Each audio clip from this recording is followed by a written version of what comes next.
This story is titled, "When I Lost My Job, My Wife Laughed and Said, He's Not a Man Anymore." When I asked my parents for help, my dad snorted. A real man wouldn't beg. My mom just shook her head. I smiled and left that day. 6 years later, they showed up at my door, desperate and calling me nonstop. So I, 34 male, been working at this engineering firm for 7 years.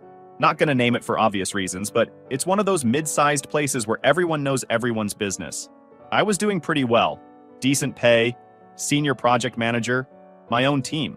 Not setting the world on fire or anything, but comfortable enough. Been married to Jen, 31 female, for 5 years, no kids, thank fucking God in hindsight. We met at my buddy's BBQ back when I still had dreams of starting my own contracting business. I had the skills, the connections, even had a business plan drafted up. Then the housing crash of '08 wiped out my first attempt and saddled me with debt that took years to climb out from. So I took the steady corporate job, worked my way up, put those ambitions on the back burner. Not forever, just until we were more stable. Our house was decent. 3-bed, 2-bath in a nice suburb. Nothing fancy, but the kind of place where you can see yourself staying long-term.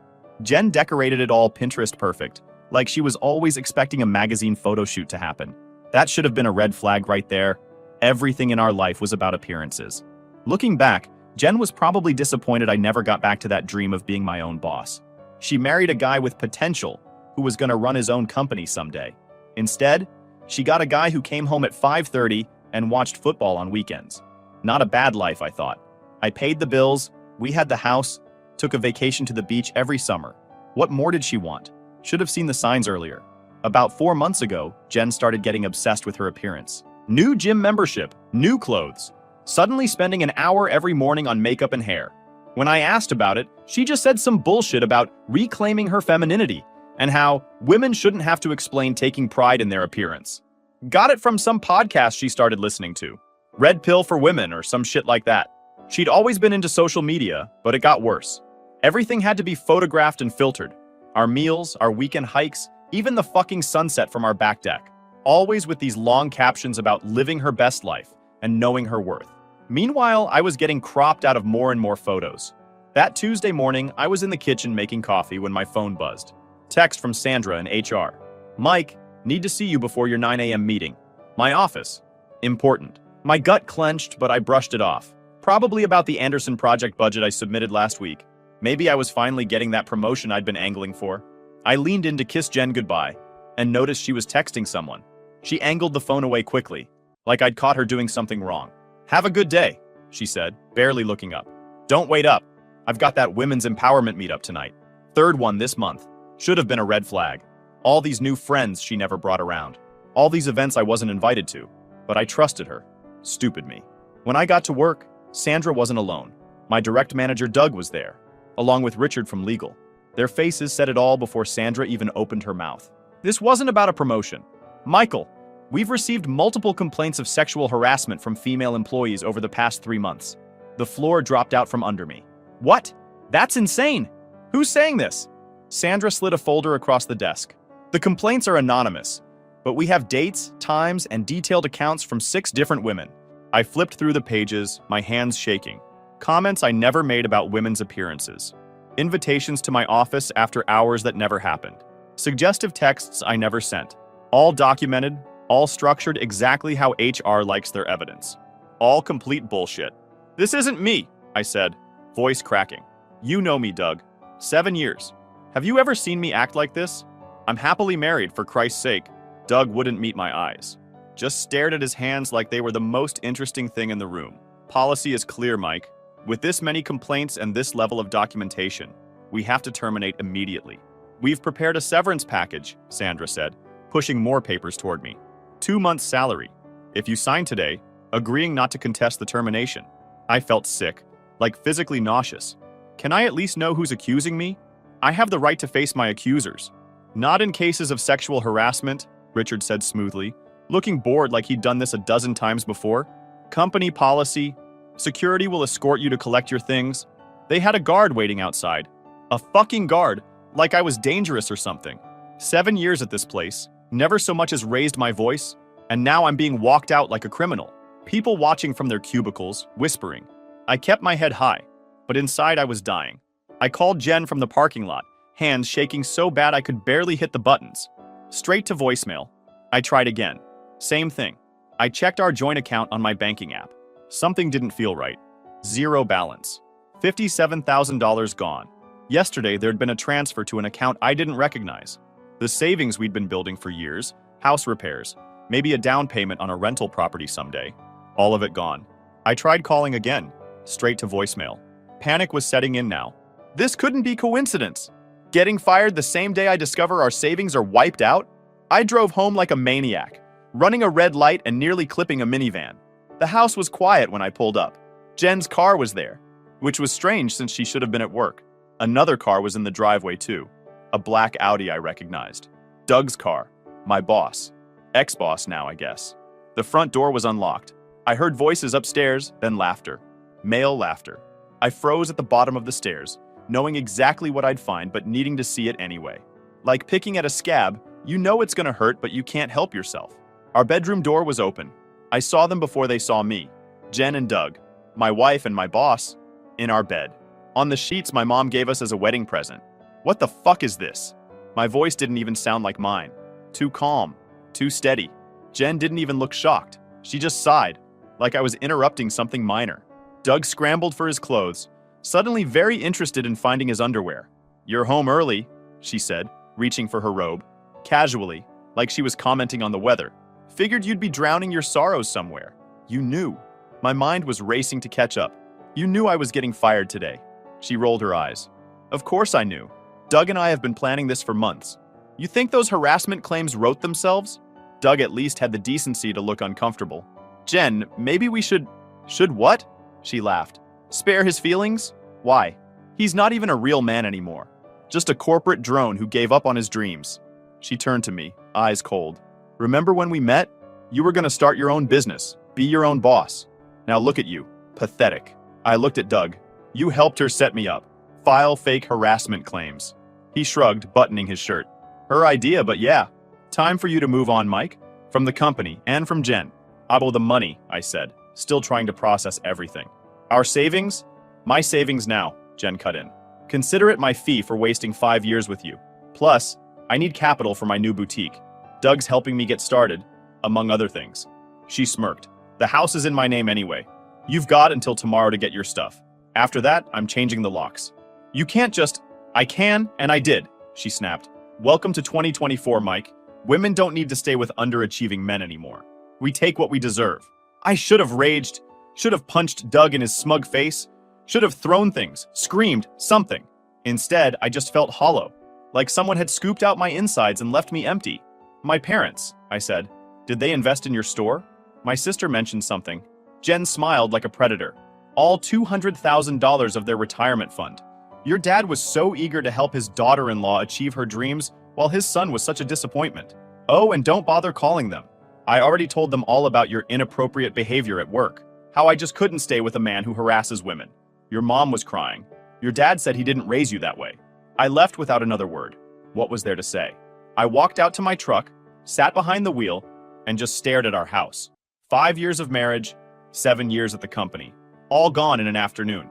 I spent that night in my truck in a Target parking lot. Too numb to even cry. No job, no money, no house, no wife, no family who would believe me. Just me and whatever I could fit in my truck. Some clothes, my laptop, a few personal items I grabbed before leaving. But somewhere around 3 a.m., something changed. The numbness hardened into something else. Something cold and focused. Like ice forming over a lake. Jen took everything from me, but that meant I had nothing left to lose. And that made me dangerous. Try sleeping in your truck for a few nights. Really puts life in perspective. You learn what matters and what doesn't pretty fucking quick. Like a hot shower? Matters. A lot. Your collection of vintage concert t-shirts? Not so much. By day 3, my back was killing me and I smelled like shit. I was using the gym shower when my phone buzzed. Ryan, my buddy from college who owned a construction company. "Heard what happened? That's fucked up, man. Need a place to crash?" News travels fast in a small city. Someone from work must have told someone who told someone who told Ryan. The rumor mill at its finest. Ryan didn't ask too many questions when I showed up at his door with 2 duffel bags of clothes and my laptop. He said, "Guest room's yours as long as you need. Get back on your feet at your own pace." Ryan's a good dude. Divorced himself a few years back, so he gets it. After a few hours, I told him everything. The setup, the affair with Doug, the stolen money, my parents' investment, all of it. Jesus, Mike, that's some movie-level revenge shit they pulled on you. Yeah, well, Jen always did like her drama. So what's your plan? Ryan asked. I shrugged. Find a job. Start over. What else can I do? Ryan looked at me like I was stupid. You can fight back, that's what. The Mike I knew in college wouldn't roll over for anyone, especially not some backstabbing bitch and her boyfriend. He was right. College Mike was a fighter. When had I gotten so soft? When had I started accepting the world's shit instead of throwing it back? What would you do? I asked. Ryan took a long pull from his drink. First, I'd get my ass back in shape. You've gone soft sitting in that office chair. Second, I'd find work, cash if possible. And third, I'd start gathering intel. Knowledge is power, bro. So that's what I did. Got 2 jobs within a week. Days on Ryan's construction crew, nights bartending at this Irish pub downtown. The physical labor felt good, like waking up muscles that had been sleeping too long. 10-hour days swinging a hammer, then 7 hours slinging drinks. I dropped 15 pounds of office flab and put on muscle, sleeping like the dead in between shifts. Every time I wanted to quit, I'd hear Jen's voice in my head. He's not even a real man anymore. Fuck that noise. I was more of a man now than I'd been in years. The routine was brutal, but simple. Up at 5, at the construction site by 6. Work till 4, quick shower at Ryan's, then bartending from 5 till midnight. Back to Ryan's, collapse, repeat. Sundays were my only day off, and I spent those sleeping and meal prepping for the week. No time to feel sorry for myself. No time to think about Jen or Doug or my parents. Just work, eat, sleep, work. My hands got calloused. My forearms got roped with muscle. My skin darkened from working outside. 3 weeks in, I was wiping down the bar when I overheard some women talking about a new boutique opening downtown. Empowered Styles or some shit. My blood went cold when I heard the owner's name. Jennifer's so inspirational, one said. Starting her own business with just her savings. I saw her Instagram post about being a female entrepreneur in a man's world. I pulled out my phone during break and checked her profile. Sure enough, there she was, standing proudly in front of an empty storefront. Dreams becoming reality. Shocker girl boss, know your worth. The comments were full of support, including one from my own mother. So proud of you, sweetheart. You're going to do amazing things. My hands were shaking so bad I nearly dropped my phone. Not from sadness, from rage. All that hard work rebuilding myself. And here she was, living her best life with my money, my reputation in tatters, and my parents' retirement fund bankrolling her vanity project. That night, I couldn't sleep. Kept seeing her smug face, hearing her voice. He's not even a real man anymore. The next morning, I cornered Ryan before heading to the site. You said knowledge is power, I said. I need to know everything about Jen's new business. Everything. Ryan nodded. Now we're talking. Let me make some calls. I called my sister Kate that night. She's the only one in my family still talking to me. Mike? Jesus, I've been worried sick about you. I'm alive, I said. Not much else good to report. Mom and Dad won't tell me what happened. Just that you and Jen split and you did something terrible at work. I laughed bitterly. Yeah, that's the official story. What they don't know is Jen and my boss set me up with fake harassment claims to get me fired, emptied our bank accounts, and convinced Mom and Dad to invest their retirement in her new store. Silence on the line. Then, fuck, Mike. Are you serious? Dead serious. How much did they give her, Kate? She hesitated. All of it, I think. Dad cashed out his 401k. They're living on Social Security now, talking about how they'll be part owners in a successful business soon. My stomach dropped. Jen's done this before. Her last husband before me. Same deal. I found out after we got married. She claimed he was abusive, turned all their friends against him, took everything in the divorce. How do you know she's not telling the truth this time? Kate asked carefully. Because I lived it, I said. I was there. And if you ever believed I'd harass women at work, then you don't know me at all. Another pause. I believe you, Mike. I always thought something was off with her. What can I do? Just watch out for Mom and Dad, I said. Don't let them give her any more money. And maybe start documenting everything she says to them. We might need it later. I started keeping notes.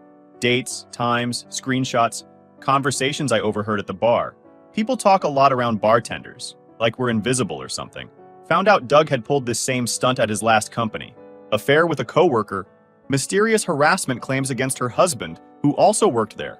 The pattern was clear. Then I heard Jen was already talking to investors about expanding to a second location. using my parents' money as proof of her successful business model. The store hadn't even opened yet. I was wiping glasses one night when a slightly drunk woman sat at the bar, ordered a vodka soda, and stared at her phone with red eyes. "You okay?" I asked, setting down her drink. She looked up, mascara smeared. "Do you know Jennifer Porter?" My heart skipped. "The one opening the boutique? Only by reputation." She laughed bitterly. "I'm Rachel, Doug Mitchell's wife, soon-to-be ex-wife." Well, shit.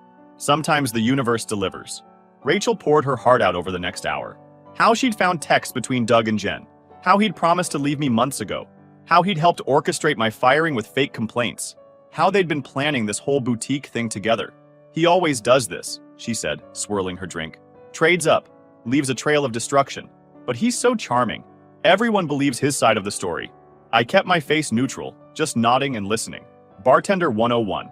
"You're a good listener," she said finally. "Sorry to dump all this on you." "No problem," I said. "Sometimes it helps to talk to a stranger." She squinted at me. "You look familiar. Have we met before?" "Don't think so," I said. "Just got one of those faces, I guess." As Rachel became a regular, I learned more. Doug had a pattern. This was his third affair that she knew about. "He always trades up," she said one night. "Always someone who can help his career. First it was the VP's daughter at his old job. Then it was his boss's niece.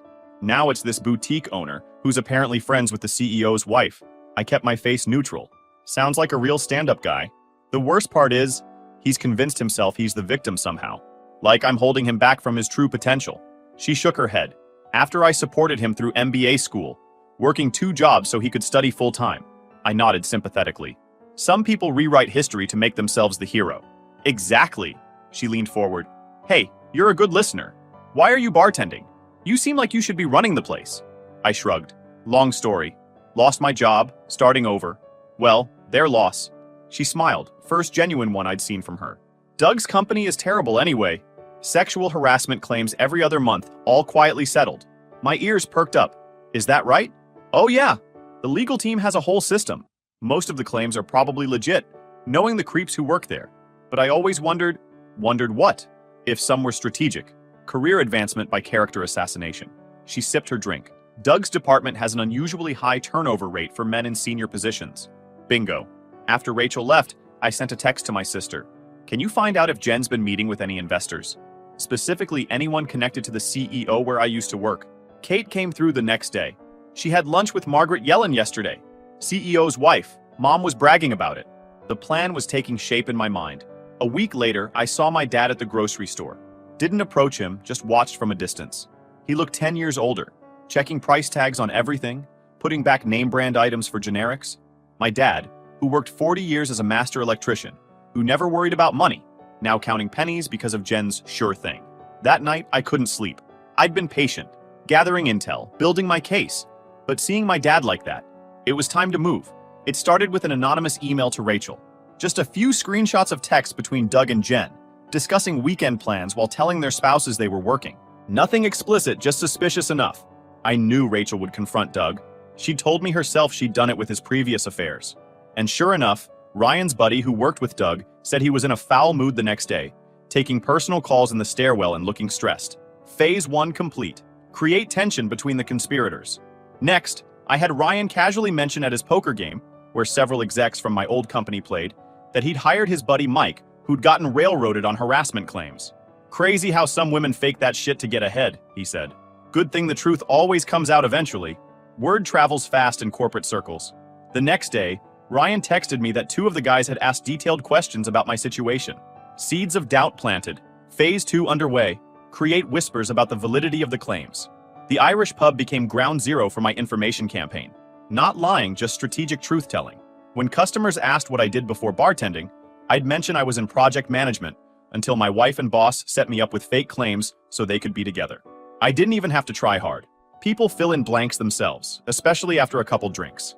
Soon the whole downtown scene was buzzing with the story of poor Mike, working 2 jobs after getting screwed over by his cheating wife and corrupt boss.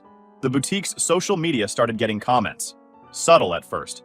"Does your business partner know about your previous venture failures? Interesting how some people fund businesses with other people's retirement money." Jen started deleting comments, then limited who could comment, then shut them off entirely. But the damage was spreading. I ran into Kelly from my old office at the grocery store. She'd always been friendly. "Mike, Oh my God, we've all been wondering what happened to you. Those harassment claims seemed so unlike you. I just shook my head sadly. Sometimes people aren't who you think they are. How's Doug doing these days? She lowered her voice. Between us? Not great. There's an internal investigation about the harassment cases in his department. Apparently someone sent HR a statistical analysis showing that men who opposed Doug mysteriously got hit with claims within months. I tried to look surprised. You don't say? Well, karma has a way of catching up. That statistical analysis had taken me 3 nights to compile, using public LinkedIn data and court records. Anonymous email accounts are wonderful things. Meanwhile, Kate reported that Jen was getting frantic. The boutique opening was behind schedule. Vendors were backing out. Doug was too busy to help. My parents were asking uncomfortable questions about where their money was going. She came over for dinner last night, Kate said. Looked like shit. Dark circles under her eyes, checking her phone every 2 minutes. Mom asked when they'd start seeing returns on their investment, and Jen practically choked on her wine. Phase 3 complete. Pressure building. The grand opening of Empowered Styles Boutique was scheduled for a Saturday in May. Full-page ad in the local paper, radio spots, the works. My parents featured prominently as angel investors supporting female entrepreneurship. The morning of the opening, 3 things happened. The local business journal ran a piece on investment scams targeting retirees, featuring an anonymous case suspiciously similar to my parents' situation. Rachel filed for divorce, naming Jen as the other woman and including texts and emails as evidence. Public record immediately picked up by local gossip blogs. An anonymous tip to the state licensing board questioned whether the boutique had secured proper permits, triggering a last-minute inspection. The grand opening was a disaster. Half the vendors pulled out, citing scheduling conflicts. Most attendees were there for the drama, not the merchandise. The inspector found 3 code violations requiring immediate remedy, and my parents, standing awkwardly by the refreshment table, looked like they'd aged a decade overnight as they overheard whispers about that poor couple who got swindled by their daughter-in-law. I watched from across the street, sipping coffee, feeling nothing but cold satisfaction. For a month, I laid low, kept working my 2 jobs, kept my head down, let the dominoes fall where they may, and fall they did. The boutique struggled from day one. Bad press, permit issues, and the growing rumor mill about Jen's past all combined to keep customers away. She tried discounts, empowerment workshops, local influencer partnerships. Nothing worked. Doug got suspended pending investigation at work, then quietly resigned to pursue other opportunities. Ryan heard through his poker buddies that the company was terrified of a lawsuit. Turns out, deliberately fabricating sexual harassment claims creates serious liability issues. Who knew? Rachel took him for everything in the divorce. House, cars, even the dog. She still came to the bar occasionally, looking happier each time. I should have left years ago, she told me one night. Thanks for being there when I needed someone to talk to. As for my parents, they lost all their investment. The business loan Jen secured, using their money as collateral, fell through when the investors pulled out after the disastrous opening. The bank began foreclosure proceedings on their house of 35 years. I kept tabs on everything through Kate, who'd become my eyes and ears with the family. Mom cries all the time, she reported. Dad's talking about going back to work at 68. They're devastated. Part of me, a dark, bitter part, felt they deserved it. They'd chosen Jen over their own son, believed the worst about me without even asking for my side, let her take their life savings with barely any due diligence. But another part of me remembered being 10 years old, crying over a skinned knee, and my dad telling me, "It's not how hard you fall, son. It's how you get back up." I was back up, standing on my own 2 feet, working my ass off, saving every penny, living in Ryan's guest room. I'd rebuilt an emergency fund from nothing. Was even looking at small fixer-upper houses I might be able to afford on my own in a year or so. Meanwhile, I kept hearing stories. Jen was looking haggard. Doug wouldn't return her calls. Her shop was empty most days. She'd fired the only employee she'd managed to hire. The investors had pulled out entirely after Rachel's divorce filing mentioned securities fraud. I was restocking the bar one night when my phone buzzed with a text from an unknown number. "I know it was you. Behind everything. You ruined me. Happy now? Jen." I didn't respond. Another text. "They're foreclosing on your parents' house next month. Still think you won?" That one hit harder. I'd been so focused on Jen, I hadn't considered the collateral damage. My revenge had cost my parents their home, but I was prepared for this too. I'd been saving every penny from both jobs for months. Living in Ryan's guest room, eating ramen, working 80-hour weeks. I'd rebuilt my emergency fund and then some. My phone rang. My dad's number. First time in 6 months. I almost didn't answer, but something told me to pick up. "Hello?" Silence, then my dad's voice, sounding small and broken. Mike, son, your mother and I waited. We were wrong. About everything. Jen, we lost everything, Mike. The house goes to auction next month. Your mother's a wreck. I'm too old to start over. I close my eyes, letting the moment sink in. I know, Dad. You know. I've been watching. Keeping tabs. I know what happened. We should have believed you. His voice cracked. We're your parents. We should have trusted you. I'm so sorry, son. 6 months ago, I would have given anything to hear those words. Now, they just made me tired. Where are you staying after the foreclosure? I asked. Your aunt offered her guest room temporarily, but it's not a long-term solution at our age. I thought about Jen's text, about my parents' betrayal, about the satisfaction of letting them face the consequences of their choices. Then I thought about my dad checking price tags on cookies. I've been saving, I heard myself say. I can help with a security deposit on an apartment, something modest but decent, and I might have a lead on some consulting work for you if you're interested. Some of Ryan's clients need electrical expertise. Silence, then quiet, sobbing on the other end. After how we treated you, why would you help us? Because I'm not like Jen, I said simply. Or like you were to me. I'm better than that. 2 weeks later, I helped my parents move into a small 2-bedroom apartment. Not great, but clean and safe and affordable with the money I'd put down for the security deposit and first month's rent. My mom couldn't stop crying. My dad kept trying to thank me, but I shut that down. We're family, I said. That means something to me, even if it didn't to you 6 months ago. Harsh, but true. They needed to hear it.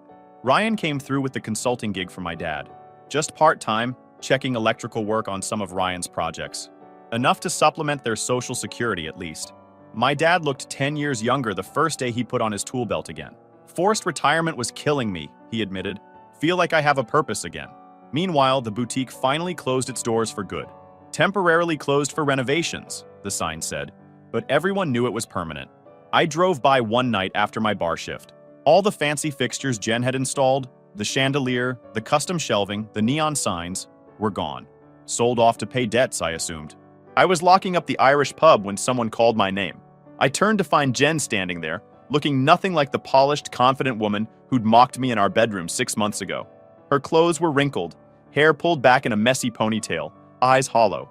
Mike, please, she said, voice catching. I need help. The bank took everything. I'm staying in my car. Doug won't return my calls. Your parents hate me. Sounds familiar, I said coldly. I was wrong, okay? Is that what you want to hear? Tears streaked her makeup. I messed up. I got greedy. I thought Doug and I had something real, but he was just using me. Like you used me? And my parents? She flinched. I'll do anything, please. I just need a little money to get back on my feet. A loan. I'll pay you back, I swear. I looked at her, really looked at her. The woman I'd once loved. The woman who destroyed my life without remorse.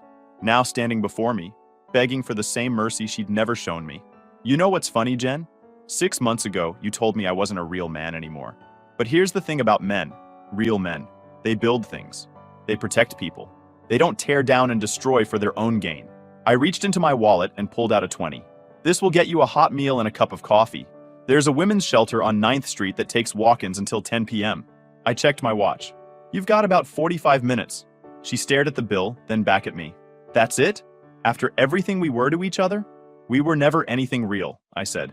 You made sure of that. As I walked away, she called after me, voice rising in desperation. You can't just leave me like this. I have nowhere to go.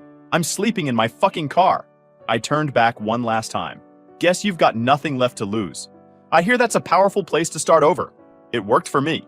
The next day, I put in my notice at the Irish pub. Ryan's construction business was taking off, and he needed a project manager with experience. Someone who could help him expand. Maybe even franchise eventually. You've busted your ass these past 6 months, he said. Time to put that brain back to work. Plus, I'm sick of seeing your ugly mug in my guest room. I signed a lease on a small house near my parents' new apartment. Nothing fancy, but it had potential. Good bones, as they say in construction. Needs work, but what doesn't? Sometimes my regulars from the bar ask whatever happened to that woman whose boutique failed so spectacularly. I just shrug and say, I heard she left town. The truth is, I don't know and don't care. She's not part of my story anymore. 3 months into my new job with Ryan, we landed a contract to renovate an old warehouse into office space. Biggest project yet. I was on site, checking the electrical plan with my dad, when Ryan pulled me aside. Got an interesting call today, he said. That business journal that did the piece on investment scams? They want to interview me about the construction industry, specifically about contractor scams targeting small business owners. I raised an eyebrow. And why would they call you about that? Because apparently someone told them I had a unique perspective. He grinned. Someone with first-hand experience on both sides of a scam.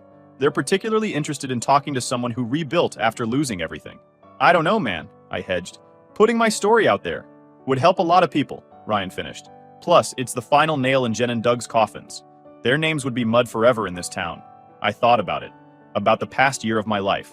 About losing everything and building it back. About my parents now working alongside me on this project. About the strength I'd found in myself that I never knew existed. Let me think about it, I told Ryan. That night, I sat on my back deck, looking at the stars. Funny how you appreciate simple things after nearly losing everything. I thought about doing the interview, about putting Jen and Doug on blast publicly. The final revenge, served ice cold. Part of me, a big part, wanted to do it. Make them suffer just a little more. Make sure everyone knew exactly what kind of people they were.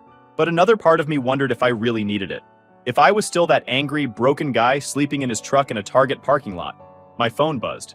Text from my dad. Thanks for dinner tonight, son. Your mother says the lasagna was the best she's ever had. We're proud of you. 6 words I hadn't heard in years. We're proud of you. I made my decision. The next morning, I called Ryan. About that interview. Tell them no thanks. Seriously? This could bury those assholes for good? They're already buried, I said. Doug's lost his job, his wife, his reputation. Jen's boutique failed. She lost everything. She's literally homeless. What more do I need? Ryan was quiet for a moment. This isn't like you, man. The Mike I know would want to finish the job. The Mike you knew was all about revenge, I said. The Mike I am now is about rebuilding. Besides, I've got better things to focus on, like the warehouse conversion project, which was going great, like my parents, who were slowly healing from their financial disaster, like the small house I was fixing up room by room, like the business plan I was drafting at night, my own construction company, specializing in green renovations. Ryan was even talking about making me a partner, if things kept going well. I'd lost everything, but in losing it all, I'd found myself again. The guy who had dreams. The guy who wasn't afraid to work his ass off to make them happen. The guy who didn't need to destroy others to feel whole. 2 months later, I was grabbing coffee before heading to the site when I saw Doug. He was coming out of the unemployment office, looking like shit. Unshaven, shoulders slumped, cheap suit that didn't fit right. Our eyes met for a second before he quickly looked away, hurrying to his car. Not the Audi anymore, just a beat-up Honda. I could have said something, could have rubbed it in. Instead, I just sipped my coffee and kept walking. He wasn't worth the breath it would take.